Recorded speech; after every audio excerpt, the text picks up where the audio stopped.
12:4 का महावाक्य है। आज बाबा ने संगम युग के महत्व के साथ साथ ब्राह्मण जीवन की परिभाषा को ही स्पष्ट किया है। बाबा ने कहा संगम युग पर आप जब ब्रह्मा मुख वंशावली ब्राह्मण को तो आपकी जीवन बहुत महत्वपूर्ण है। बाबा ने कहा दुनिया सा निराला है आपकी जीवन।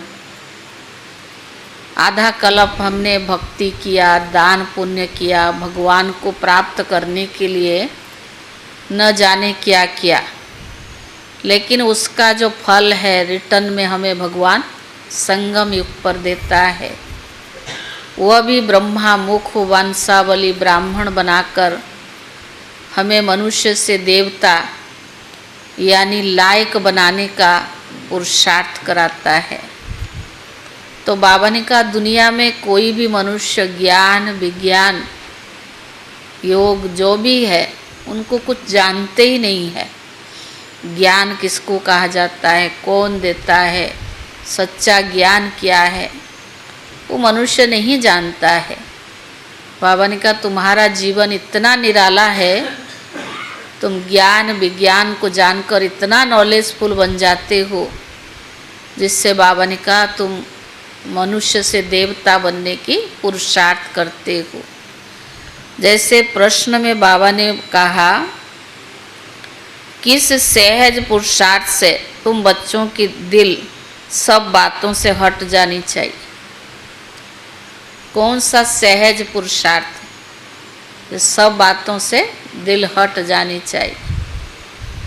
सहज पुरुषार्थ है रूहानी धंधे में लग जाना। ये ऐसा धंधा है आपको कोई मेहनत करनी नहीं पड़ेगी। सन्यासी को बैराग आया, उन्होंने सन्यास किया, फिर भी उन्होंने मेहनत बहुत किया है। भारत को थमाने के लिए पवित्रता को अपनाया है। पर बाबा ने कहा बिना मेहनत तुम्हें बाबा कितना बड़ा प्राप्ति कराता है। आपको मेहनत भी नहीं लगेगी और आपको ऐसा भी नहीं लगेगा कि हमें मुश्किलात है, लेकिन उसका सहज माध्यम है। आप रूहानी सेवा में लग जाओ, कोई भी सेवा मिले, मनसा वाचा कर्मणा, धीरे धीरे आपको तो सेवा में जुड़ते जाओगे, अन्य आत्माओं का भी कल्याण करोगे तो उनकी दुआएं भी आपको मिलेगी और आपका भी कल्याण होता जाएगा और आप बाबा ने कहा सर्वगुणों से संपन्न भी बनते जाएंगे। सार है मीठे बच्चे तुम्हारा यह ब्राह्मण कुल बिल्कुल निराला है। मीठे बच्चे तुम्हारा यह ब्राह्मण कुल बिल्कुल निराला है। तुम ब्राह्मण ही नॉलेजफुल बनते हो।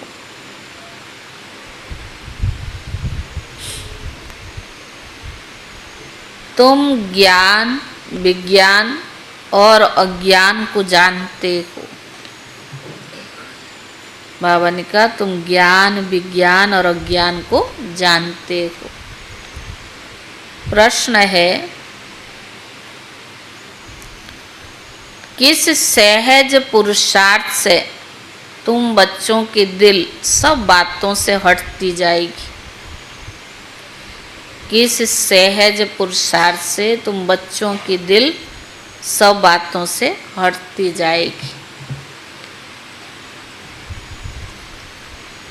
उत्तर है सिर्फ रूहानी धंधे में लग जाओ।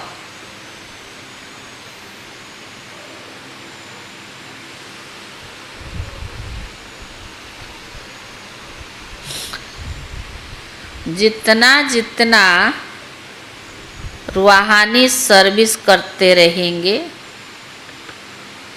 उतना और सब बातों में स्वतः दिल हट जाएगी। जितना जितना रूहानी सर्विस करते रहेंगे उतना और सब बातों से दिल हटती जाएगी। राजाई लेने के पुरुषार्थ में लग जाएंगे।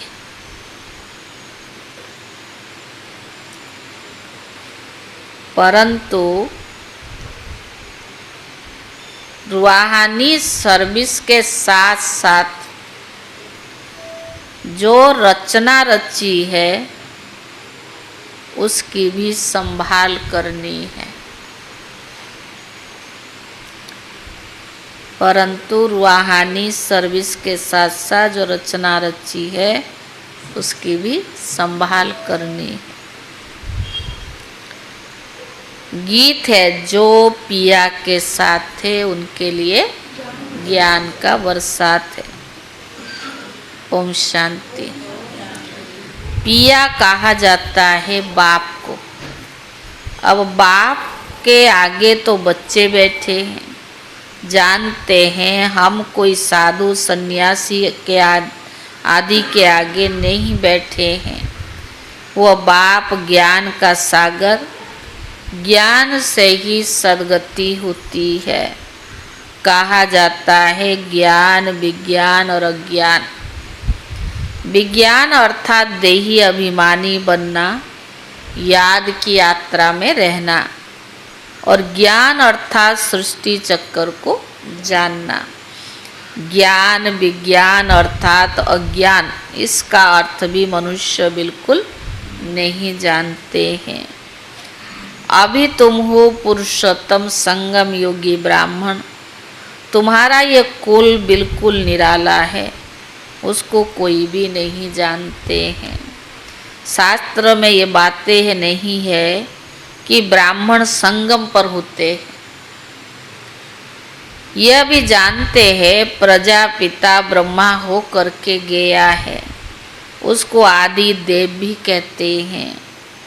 आदि देवी जगत अम्बा वो कौन है ये कोई दुनिया नहीं जानती है।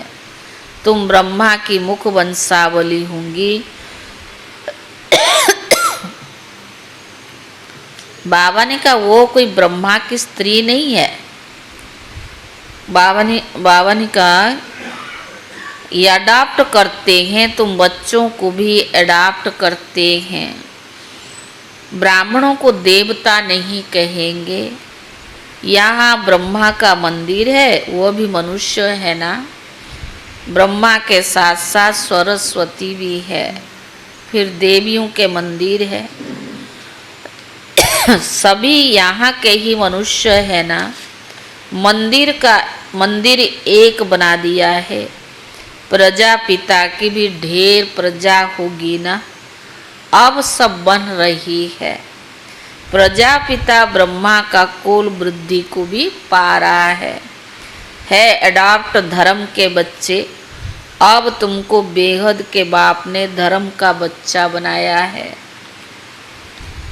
ब्रह्मा भी बेहद के बाप का बच्चा ठहरा, इनको भी वर्षा उनसे मिलता है। तुम पौत्रे पौत्रियों को वर्षा उनसे ही मिलता है। ज्ञान तो कोई के पास है नहीं, क्योंकि ज्ञान का सागर एक बाप है।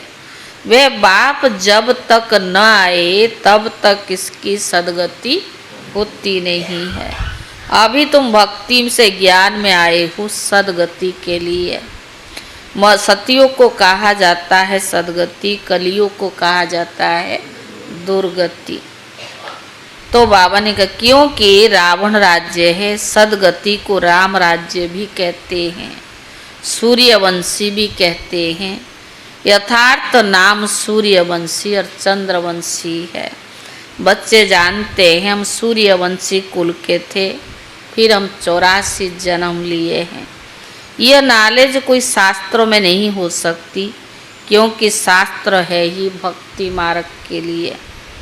यह सब विनाश हो जाएंगे। यहाँ से जो संस्कार ले जाएंगे वहाँ से बनाने लग पड़ेंगे।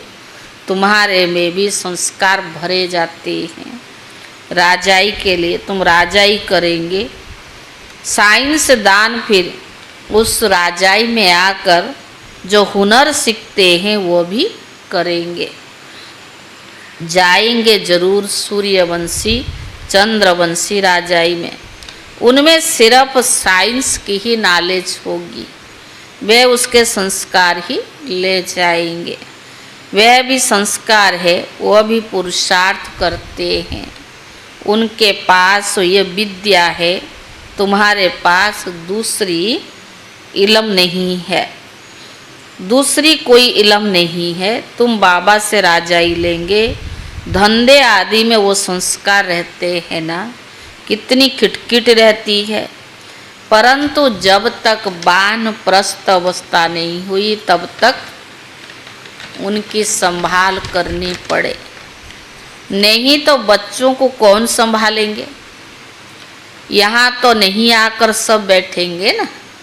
ऐसे कहते जब इस धंधे में पूरी रीति लग जाएंगे वह भी छूट सकता है, एकदम नहीं छोड़ने का है। बाबा कहते उधर भी देखो इधर भी देखो, जब इस बच्चे भी बड़े हो जाएंगे इस धंधे में तब तक आप पूरा लग जाओगे। ऐसे कहते जब इस धंधे में पूरी रीति लग जाएंगे फिर वो भी छूट सकता है। साथ में रचना को भी जरूर संभाल करना पड़ता है। हाँ, कोई अच्छी रीति सर्विस में लग जाते हैं फिर उनसे जैसे कि दिल भी हट जाएगी। जैसे बाबा कहता है ज्ञान क्या ज्ञान भक्ति और वैराग, हम भक्ति को हट से नहीं छोड़ सकते हैं। जब आपके अंदर पूरी ज्ञान बैठ जाएगी भक्ति आप पे ही छूट जाएगी, छूटने की कोई मेहनत भी आपको ना लगे। ऐसे बाबा ने कहा घर बार भी एकदम नहीं छोड़ना है। जब इधर से आपकी बुद्धि लग जाएगी, सेवा करते रहोगे, धीरे धीरे उधर से बुद्धि हटती जाएगी। समझेंगे जितना टाइम इस रूहानी में सर्विस में देंगे उतना आपका अच्छा है। बाबा आए हैं पति से बनने का रास्ता बना बताने, तो बच्चों को भी ये सर्विस जरूर करनी चाहिए। हर एक का हिसाब देखा जाता है। बेहद के बाप से केवल पति से पावन बनने की मत देते हैं, वे पतित पावन बनने का ही रास्ता बताते हैं। बाकी देख रेख करना राय देना इनका धंधा हो जाता है। शिव बाबा कहते मेरे से कोई बात धंधे आदि की नहीं पूछनी है। मेरे को तुमने बुलाया कि आकर पति से पावन बनाओ, तो हम इन द्वारा तुमको बना रहा हूँ। यह भी बाबा बाप है, इनकी मत पर भी चलना पड़े। उनकी रूहानी मत इनकी है जिस्मानी मत। तो बाबा ने कहा इनके ऊपर भी कितनी रेस्पॉन्सिबिलिटी है। बाबा ने कहा यह भी कहते रहते कि बाप का फरमान है माँ में कम याद करो, बाप की मत पर चलो। बाकी बच्चों को कुछ भी पूछना पड़ता है, नौकरी कैसे चलें, इन बातों को यह साकार बाबा अच्छी रीति आपको समझा सकते हैं। बाबा अनुभवी है, साकार मुरली है ना, नौकरी कैसे करें धंधा कैसे करें ये साकार बाबा अनुभवी है, इनसे पूछ सकते हैं। ये अनुभवी है, यह बातें तो बताते रहेंगे। ऐसे ऐसे मैं करता हूँ, इनको देख सीखना है, ये सिखाते रहेंगे क्योंकि इन सबसे आगे ब्रह्मा बाबा मम्मा तो एग्जाम्पल है ना, पर बाबा तो सब बातों में अनुभवी था। साकार बाबा सब तूफान पहले इनके पास आते हैं, इसीलिए सबसे रुस्तम यही है। बाबा ने कहा तब तो ऊंच पद पाते हैं, माया रुस्तम होकर लड़ती है। इसमें फट से सब कुछ छोड़ दिया, इनका पाठ था। बाबा ने इनसे ये करा दिया, करान करवन हार तो वो है ना, खुशी से छोड़ दिया क्योंकि बाबा को साक्षात्कार हो गया।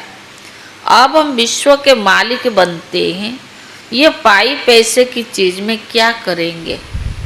विनाश का साक्षात्कार भी करा दिया, समझ गए इस पुरानी दुनिया का विनाश तो होना ही है।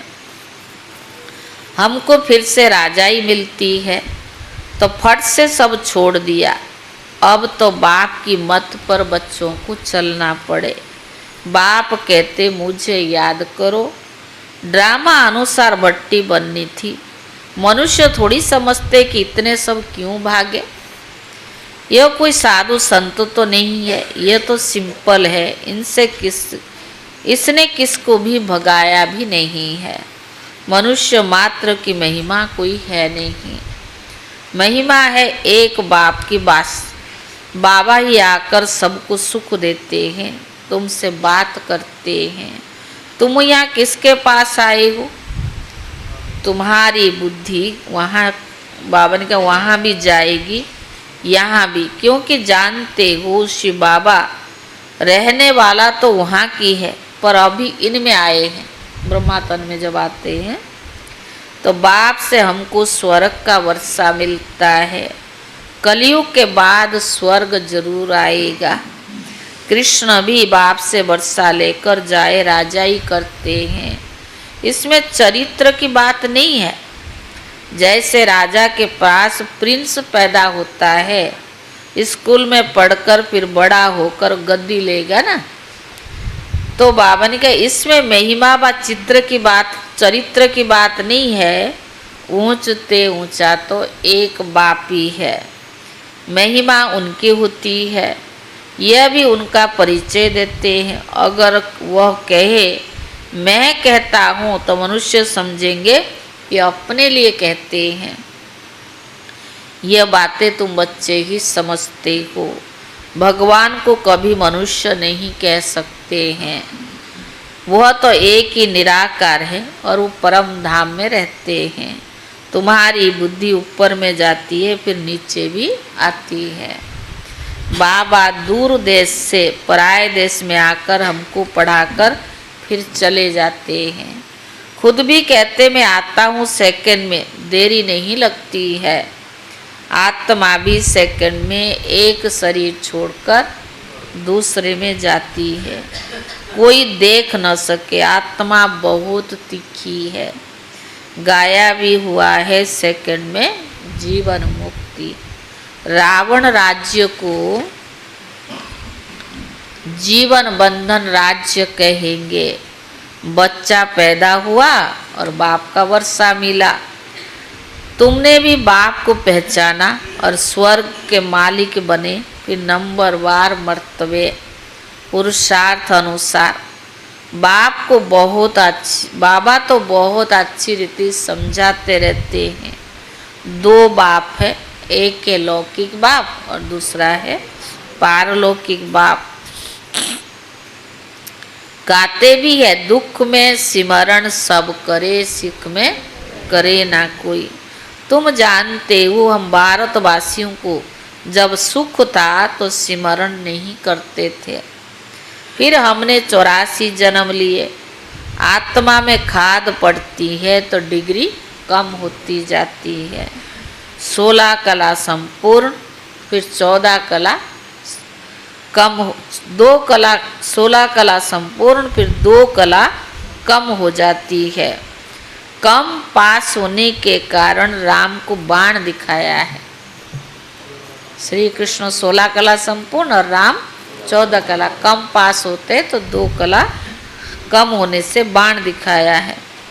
बाकी कोई धनुष नहीं तोड़ा हो, यह एक निशानी दे दी है। यह सब भक्ति मार्ग की बातें हैं।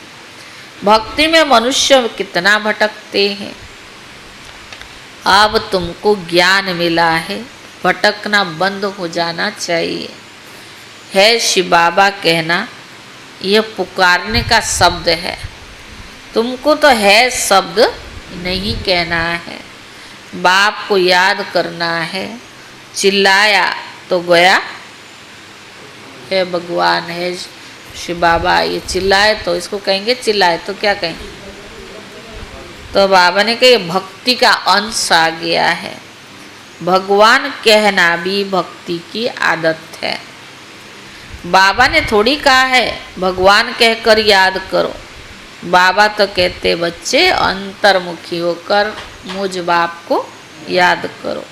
सिमरण भी नहीं करना है। सिमरण भी भक्ति मार्ग का अक्षर है। तुमको बाप का परिचय मिला है। अब बाप की श्रीमत पर चलते चलो। ऐसे बाप को याद करो जैसे हाँ पढ़ रही क्या?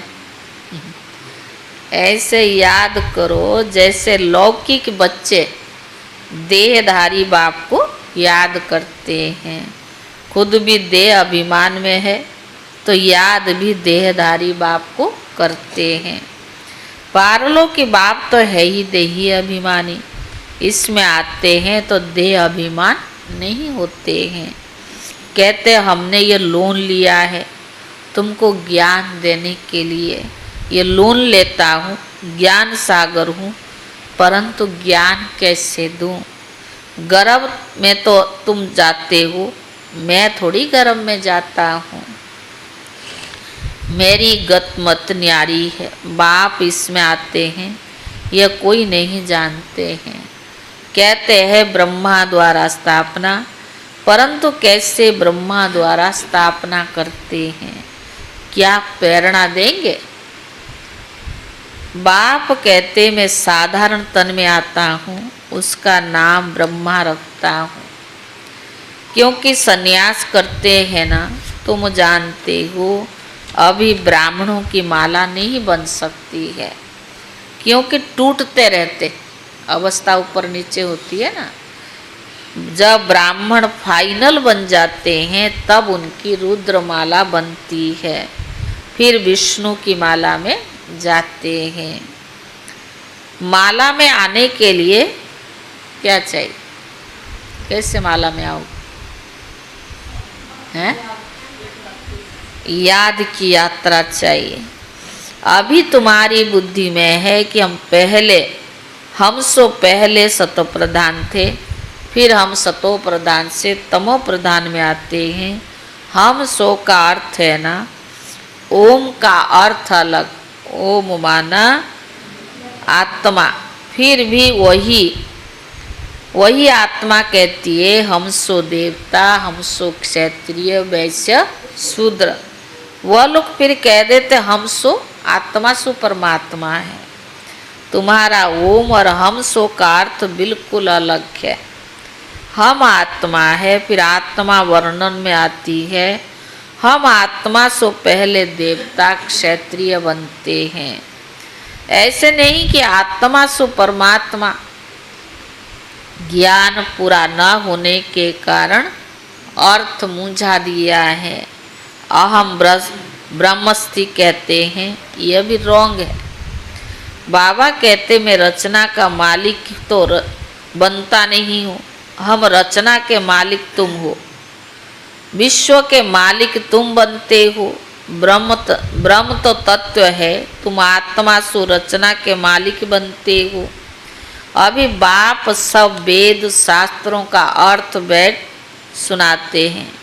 आगे भी तो पढ़ते थे ना, बाप तुम्हें नई नई बातें समझाते रहते हैं। भक्ति क्या करती, ज्ञान क्या कहता। भक्ति मार्ग के मंदिर बनाए, जप तप किया, सब पैसा बर्बाद किया। तुम्हारे मंदिरों को बहुतों ने लूटा है। यह भी ड्रामा में पाठ है, फिर जरूर उन्होंने ही वापस मिलना है। अभी देखो कितना दे रही है, दिन प्रतिदिन बढ़ाते रहते हैं। यह भी लेते रहते, इन्होंने जितना लिया उतना पूरा हिसाब देंगे। तुम्हारे पैसे जो खाए वह हप नहीं कर सकते हैं। भारत को अविनाशी खंड कहा जाता है।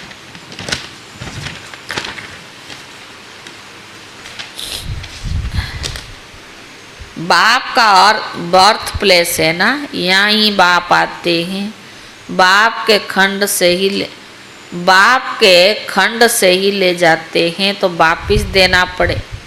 जो बाहर वाले भारत से ले जाते हो, बाप का खंड है, बर्थ प्लेस है ना, फिर वापस देना पड़े। समय पर देखो कैसा मिलता है। यह बातें तुम बच्चे जानते हो, उनको थोड़ी पता है कि विनाश किस समय आएगा। गवर्नमेंट भी यह बातें नहीं मानेंगी। ड्रामा में नोंद है, कर्जा उठाते ही रहते, रिटर्न हो रहा है। तुम जानते हो हमारी राजधानी से बहुत पैसे लेंगे, सो फिर अभी दे रही है। तुमको कोई बात का फिक्र नहीं है। फिक्र रहता है सिर्फ बाप को याद करने का। याद से ही पाप भस्म होंगे। नॉलेज तो बहुत सहज है। अब जो जितना पुरुषार्थ करे श्रीमत तो मिलती रहती है। अविनाशी सर्जन से हर बात में मत लेनी पड़े। अच्छा मीठे मीठे सिखिले दे बच्चों प्रति माता पिता बाप दादा का याद प्यार और गुड मॉर्निंग। रूहानी बाप की रूहानी बच्चों को नमस्ते और रूहानी बच्चों की तरफ से रूहानी बाप दादा को याद प्यार और नमस्ते नमस्ते। धारणा के लिए मुख्य सार। पहला है जितना टाइम मिले उतना टाइम रूहानी धंधा करना है। जितना टाइम मिले उतना टाइम रूहानी धंधा करना है। रूहानी धंधे के संस्कार डालने हैं। पतितों को पावन बनाने की सर्विस करनी है। पतितों को पावन बनाने की सर्विस करनी है। दूसरा, अंतर्मुखी बन बाप को याद करना है। अंतर्मुखी बन बाप को याद करना है। मुख से है शब्द नहीं निकालना है। जैसे बाप को अहंकार नहीं, ऐसे निरहंकारी बनना है। जैसे बाप को अहंकार नहीं, ऐसे निरहंकारी बनना है।